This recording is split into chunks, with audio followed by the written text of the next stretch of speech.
Firman Tuhan, tema yang kita renungkan pada minggu ini adalah Roh Yesus Kristus yang menghidupkan kita. Dari Yohanes pasal 3 ayat 6, firman Tuhan mengatakan, apa yang dilahirkan daging adalah daging, dan apa yang dilahirkan dari roh adalah roh. Demikian firman Tuhan. Berbahagialah kita yang mendengarkan dan melakukan firman Tuhan. Jemaat yang dikasihi Tuhan Yesus, di dalam Yohanes pasal yang ketiga, Yesus bercakap-cakap dengan seorang ahli Taurat namanya Nikodemus. Dia sudah sungguh mengerti dan paham seluruh isi hukum Taurat. Tetapi dalam percakapan dengan Tuhan Yesus, dia bertanya, bagaimana saya dapat dilahirkan kembali? Dia tidak dapat mengerti arti lahir kembali, dilahirkan baru di dalam Kristus. Dan dia masih bertanya kepada Tuhan Yesus. Saudara, Yesus tidak menyerah menjelaskan hal ini tentang lahir baru kepada Nikodemus. Bahkan dia tekankan lagi, kamu harus dilahirkan kembali. Artinya apa, saudara? Kita sebagai pengikut Kristus tidak cukup hanya kita tahu isi Alkitab, isi hukum Taurat, isi kitab suci. Tapi kita harus memberikan Roh Kristus menguasai kehidupan kita. Karena semua yang ada tertulis di sini menghidupkan roh kita. Tetapi roh kita akan hidup kalau Roh Kristus itu berkuasa di dalam hati dan kehidupan kita. Itulah sebabnya Tuhan Yesus katakan, kamu harus dilahirkan kembali. Nah, pertanyaannya bagi kita, saudara, sesudah kita jadi Kristen, dibaptis, sudahkah kita lahir kembali? Sudahkah kita lahir di dalam roh? Apa artinya lahir di dalam roh? Hidup dipimpin oleh roh. Dalam Roma pasal yang ke-8 ayat 1 sampai 17 kita juga sudah membaca tadi. Rasul Paulus menjelaskan bagaimana hidup di dalam roh dan hidup oleh roh, yang semuanya berurutan seperti yang dijelaskan oleh Tuhan Yesus kepada Nikodemus. Jadi tidak ada isi Alkitab yang bertentangan. Justru semakin jelas ketika disampaikan oleh Rasul Paulus dalam Roma yang ke-8 itu, bagaimana kita hidup di dalam roh. Rasul Paulus katakan, semua yang dipimpin roh adalah anak-anak Allah. Roma 8 ayat yang ke-14.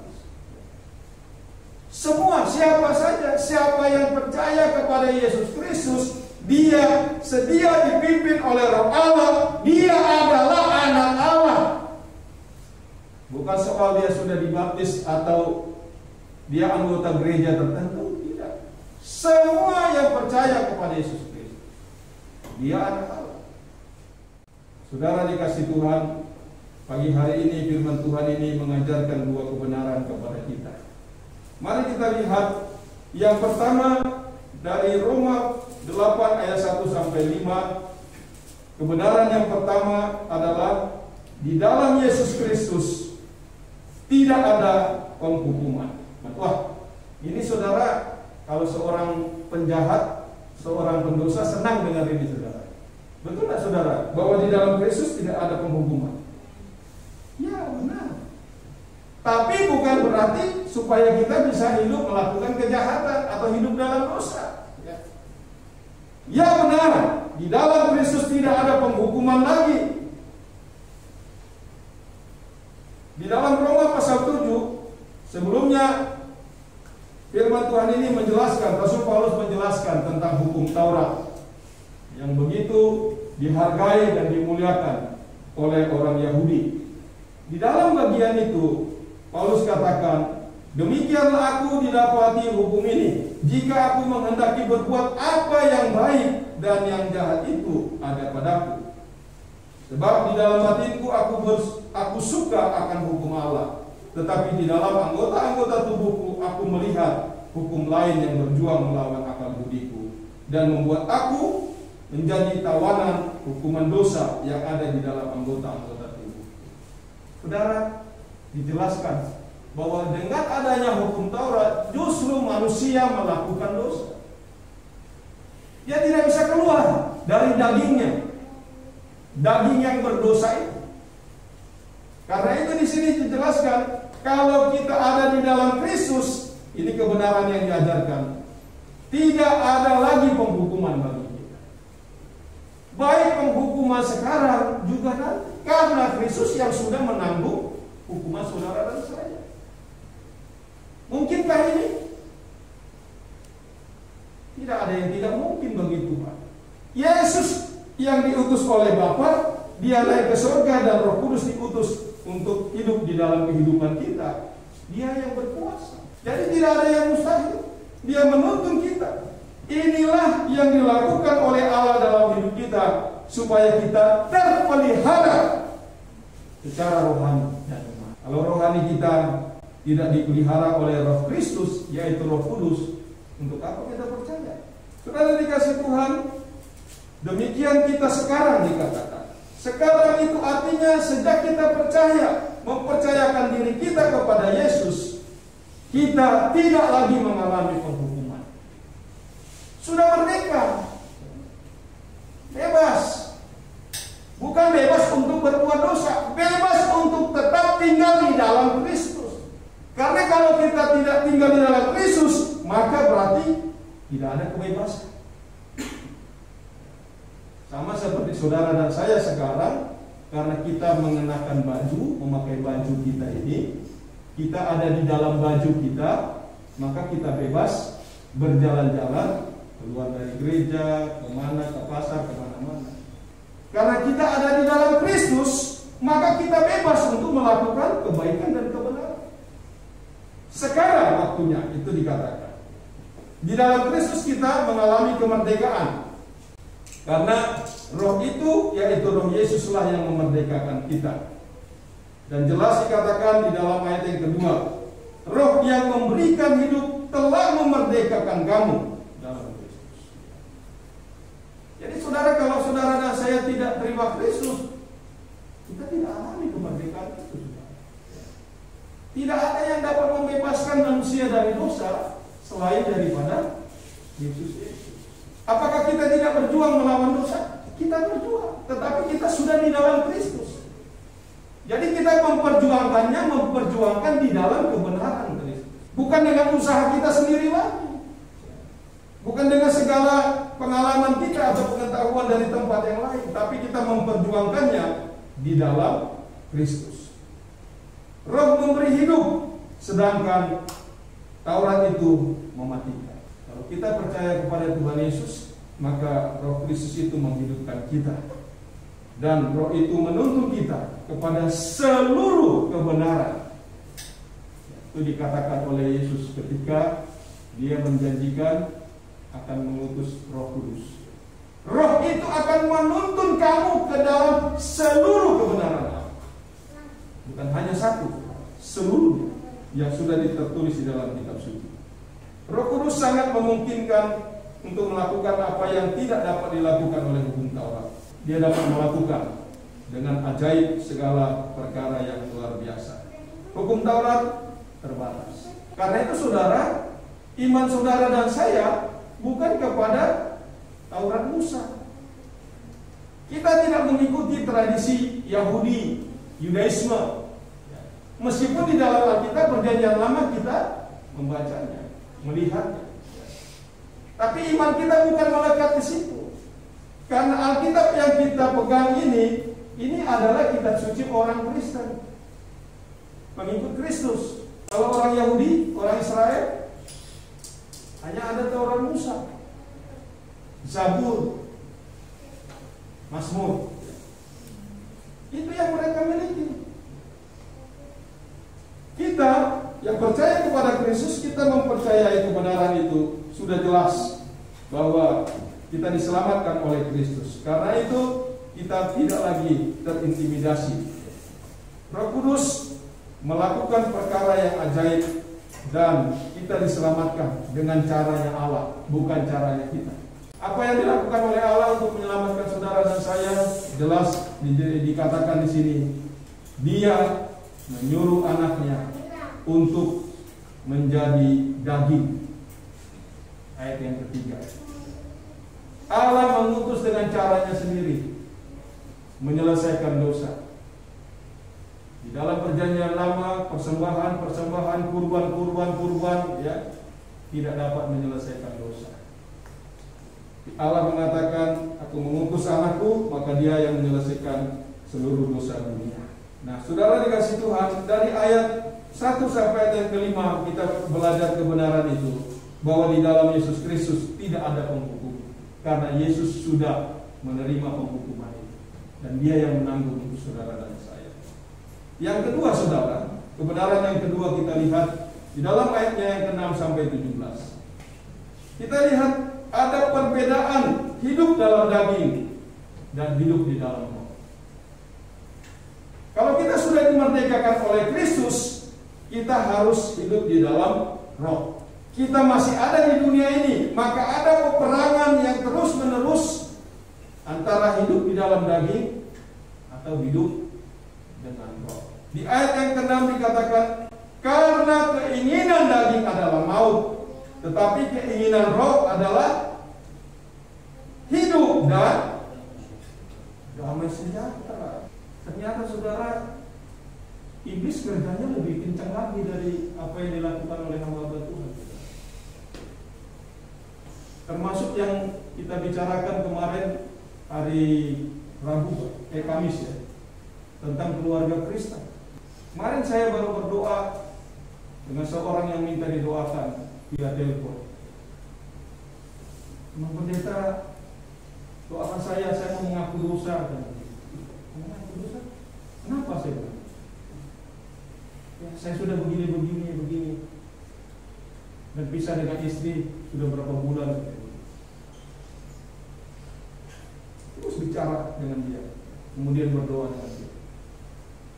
Dan ternyata dia tidak bisa melawan keinginan daging. Karena berjuang terus, saudara. Termasuk kami juga hamba Tuhan, pendeta, semuanya masih daging. Jadi masih terus berjuang ini. Tidak ada yang katakan saya sudah selesai dan saya lebih baik. Tidak ada, saudara. Masih terus berjuang. Maka firman Tuhan katakan, hiduplah di dalam roh. Hiduplah dipimpin oleh Roh Kristus. Karena ketika kita berikan peluang celah, ya, jangan pikir saudara kita lebih pintar dari Sibolis. Sibolis itu lebih pintar, saudara, nggak usah diajari. Dia yang mengajari kita untuk berbuat jahat. Jelas di sini katakan keinginan daging maut, keinginan roh hidup dan damai. Maka kalau kita mau tetap di dalam hidup, di dalam pimpinan Roh Kudus, dipimpin oleh Roh Kristus, kita mengalami hidup, dan bukan hanya hidup, damai, saudara. Tidak ada keretakan rumah tangga, tidak ada perceraian rumah tangga. Kalau hidupnya di dalam Roh Kristus, pasti tidak bercerai, saudara. Pertengkaran ada, perselisihan itu ada, karena manusia pasti terjadi. Tapi semua bisa diselesaikan. Karena kebenaran ini nyata, saudara. Berbeda hidup dalam daging dengan hidup dalam roh. Tidak bisa disamakan. Dan tidak bisa dikompromikan. Ya nggak apa-apa lah, sedikit-sedikit Pak. Nah, sedikit-sedikit, saudara. Ya, tidak. Lebih dari itu, jelas dosa, pelanggaran. Keinginan daging, upahnya maut. Keinginan roh, upahnya adalah hidup dan damai. Kita ada dua pilihan juga. Mau pilih yang mana dan lakukan yang mana. Ayat berikutnya, ayat yang ke-7. Daging berseteru dengan Allah dan tidak mau takluk kepada Allah. Terus menerus akan diungkit, saudara. Iblis itu singa yang ngomong, dia lapar. Kemarin saya lihat di YouTube itu, saudara, ada pelatih yang biasa melatih dan memberi makan buaya, saudara. Dia di pinggir kolam itu, dia julurkan tangannya ketika mulut buaya terbuka, ya. Dia julurkan tangannya, masukkan ke dalam mulut buaya, nggak digigit. Penonton bersorak, tepuk tangan semua saudara. Lalu dia ambil daging, dia masukkan ke dalam mulut buaya. Mulut buaya tetap menganga, tidak tertutup saudara. Wah, semua bersorak saudara. Senang melihatnya, karena ini tontonan yang tantangan ya, jadi senang. Kali berikutnya saudara, dia sengaja masukkan lagi tangannya, tidak pegang daging, tapi jelas sudah ada bau darah di tangannya saudara. Dia masukkan ke dalam mulut buaya. Tiba-tiba mulut buaya langsung tutup begitu. Tangannya sudah di dalam saudara. Dia teriak, semua timnya datang, sampai dicongkel itu mulut buaya supaya terbuka untuk tarik tangannya saudara. Iblis itu pintar. Dia sengaja dulu, dia tidur dulu santai men, katanya gitu ya. Nggak apa-apa, terusin aja ya kan. Gue buat juga nggak apa-apa, lu juga tenang aja, aman-aman lah kita. Gitu. Mulut buaya masih terbuka ya. 2 kali, nggak apa-apa, kayak gitu. Tunjukin aja, kamu pasti dipuji orang nanti, ya kan? Kamu jagoan ya. Playboy itu jagoan kok, katanya gitu. Itu kan iklannya dunia. Laki-laki kan paling senang gitu ya. Apalagi sambil pegang rokok dia kan. Dia pikir itu jagoan, tahu-tahu kena ya. Kenapa yang terjadi saudara? Iblis itu tahu kapan dia tutup saudara. Kita mau pamer dengan orang, dia tahu tutup. Karena kita tergigit. Kalau masih tahan tidak apa-apa saudara. Firman Tuhan jelas katakan di sini, keinginan daging mau, keinginan roh membawa kita hidup. Maka mari kita hidup tetap di dalam keinginan roh itu saudara. Jangan beri kesempatan. Kalau kita ada persoalan, ada pergumulan soal ekonomi, datang minta berdoa dengan hamba Tuhan saudara. Supaya mulut buaya itu jangan sampai tertutup. Kita sendiri yang termakan. Daging itu tidak pernah mau takluk kepada Allah. Ini kebenaran firman Tuhan. Saya juga termasuk mengalami, nggak mau takluk. Tapi firman Tuhan mengajar kita supaya kita tidak tinggal di dalam daging. Ayat yang 9, kita harus hidup di dalam roh, karena di dalam roh kita ini adalah milik Kristus. Kristus hanya mengenal saudara dan saya kalau kita adalah milik roh. Kita di dalam roh. Kalau tidak, Kristus tidak mengenal. Kalau kita di dalam daging, Kristus tidak mengenal kita. Dia akan biarkan terus, ya lepaskan saja. Sampai kita berteriak minta tolong, baru Tuhan tolong. Karena jelas dikatakan, daging tidak pernah berkenan kepada Allah. Dan roh, orang yang di dalam roh, dia adalah milik Kristus. Saudara dikasih Tuhan, mari kita renungkan kebenaran firman Tuhan ini. Di masa Minggu Trinitas ini saudara, Roh Kudus itu bekerja dengan dahsyat dalam kehidupan kita. Mari kita berikan tempat bagi Kristus, tempat bagi Rohnya yang kudus, terus memimpin kita saudara, supaya daging kita ini terus menerus tertakluk di salib Kristus, dan roh kita terus menyala-nyala untuk melakukan kebenaran. Ayat 12 itu saudara dikatakan jelas, kita berhutang. Saudara, ayat 12 katakan kita berhutang, tetapi bukan kepada, kepada siapa berhutang saudara? Ayat 12 katakan, jadi saudara-saudara, kita adalah orang berhutang, tetapi bukan kepada daging. Kita berhutang kepada roh. Karena kita milik Kristus, kita ada di dalam roh, maka kita berhutang kepada roh. Kalau saudara dan saya berhutang, bayar hutangnya saudara. Emangnya enak punya hutang? Kalau punya hutang bertanggung jawab. Hutang hutang fisik saja, hutang materi, hutang uang, kita harus bertanggung jawab mengembalikannya, saudara. Ini firman Tuhan jelas mengatakan kepada kita, kita berhutang bukan hutang daging, tapi kita berhutang kepada roh. Bayar hutangmu, saudara. Bagaimana membayarnya? Hidup di dalam roh, takut akan Tuhan, beritakan Injil, sampaikan terus kepada siapapun, karena kita berhutang roh. Di dalam Roma pasal 1, Paulus katakan, aku berhutang kepada orang Yunani bukan Yunani, orang Yahudi bukan Yahudi, semua. Dan dia mau beritakan Injil terus. Itulah hutang yang harus kita bayar. Jadi jangan berhenti, saudara dan saya sekarang ini belum habis hutang. Sampai kita bertemu dengan Tuhan Yesus, baru hutang kita berhenti. Kita harus bayar, saudara. Mari lakukan kebenaran firman Tuhan. Kita hidup di dalam roh, maka kita harus membayar hutang kita kepada roh Allah. Dan pasti Roh Kudus menuntun kita untuk melakukannya.